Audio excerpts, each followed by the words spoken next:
Chapter 26. He proceeded to toss the bag into the back seat and leaped into the car. Nick cheerfully exclaimed, "Let's whisk you off to the airport, shall we?" Adelmo responded with equal enthusiasm, "Let's hit the road."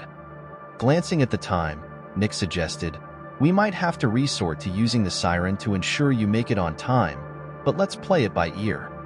With that, they embarked on their journey, but after 10 minutes had elapsed, they still had a considerable distance to cover. Nick turned to Adelmo and remarked, "Looks like we'll have to activate the siren after all. I was hoping to avoid it, but I must ensure you arrive punctually." He flicked on the siren and lights, accelerating swiftly. Maneuvering through traffic, they encountered several individuals who seemed oblivious to the blaring sirens. Frustrated, Nick instructed Adelmo, "Jot down their license plates for me, will you?" During their drive to the airport, they encountered a total of 10 individuals who refused to yield the right-of-way. Nick, determined to make up for lost time, pulled up to the airport with a mere 10 minutes to spare. Turning to Adelmo, he declared, "I'm going to have a blast issuing tickets to those who failed to yield to a police officer with his lights flashing." Adelmo chuckled in agreement, acknowledging the justice in penalizing those who obstructed their path. Nick gleefully set about documenting the license plates of the offenders, relishing the opportunity to teach them a lesson in road etiquette. As they made their way through the airport, Nick couldn't help but feel a sense of satisfaction at the prospect of holding these individuals accountable for their actions. In the end, Nick's mission was accomplished, and Adelmo made it to the airport in the nick of time. As they bid farewell, Nick couldn't resist a parting shot. "Remember, next time, always yield to a police officer with his lights on." Adelmo nodded in agreement, grateful for the swift and efficient journey. Nick drove off, content in the knowledge that justice had been served, even if it was in the form of a traffic ticket. And so, another day in the life of Nick the traffic enforcer came to a close, with a sense of satisfaction and a job well done.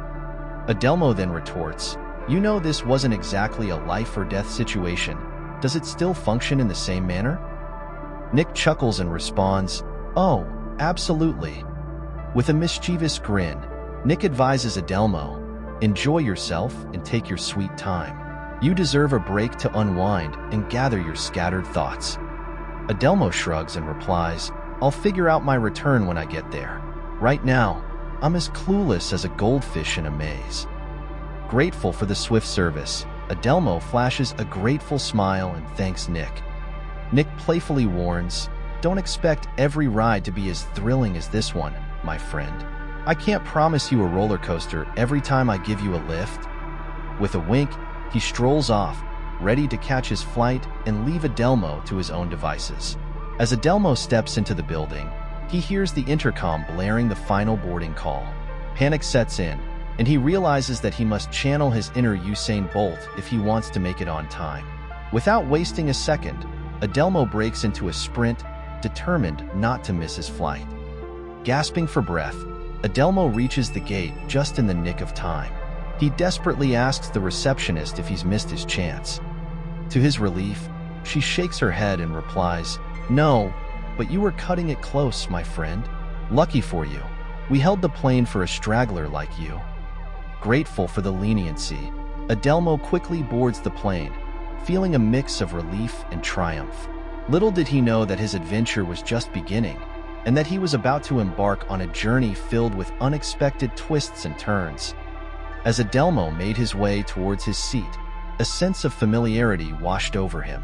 His eyes scanned the cabin, and there they were, the faces he had seen before. One of them, in particular, caught his attention. It was the same person he had encountered at the bookstore, bombarding him with countless questions.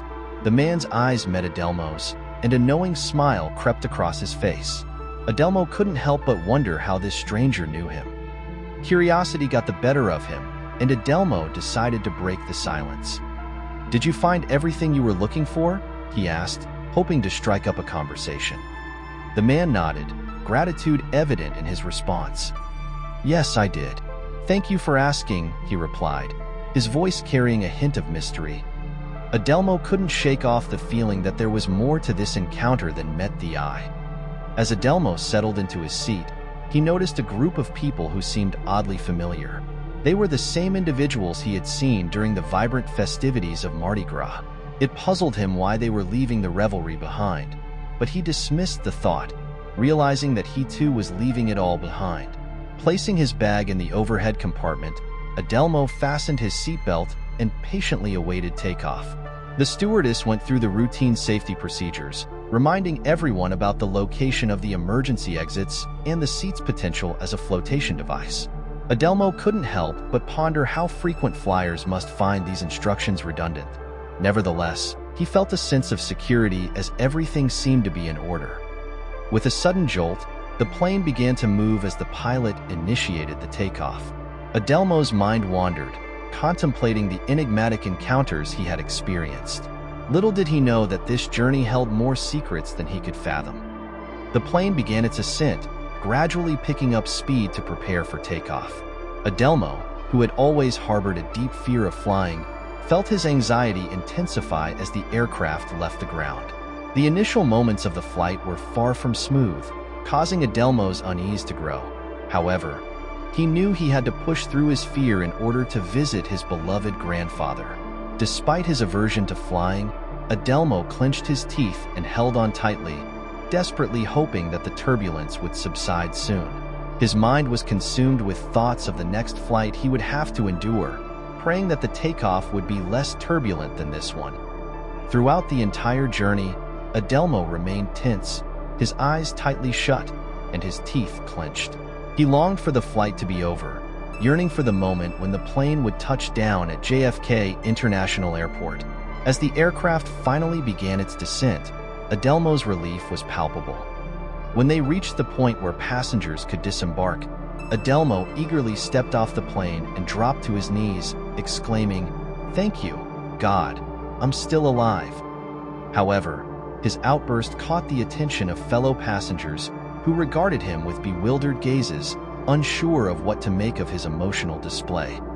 Adelmo's display of gratitude and relief was met with curious stares from those around him.